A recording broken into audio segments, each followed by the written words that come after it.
have to behave? Yeah. Why? Why do you think, sweetheart? Because I don't like behaving. Well, sometimes it can be more fun to just do what we want, but when you live in a family and go to school and want to be out in your community, doing what you want causes problems.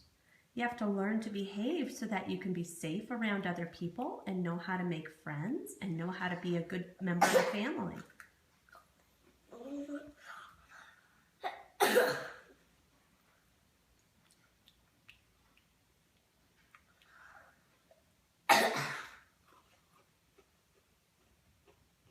Because you want people to be safe and kind with you, right?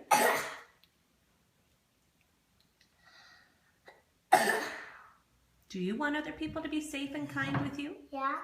Well, that's great, but then you have to learn how to be a safe and kind member of the community too. I'm dead. Okay.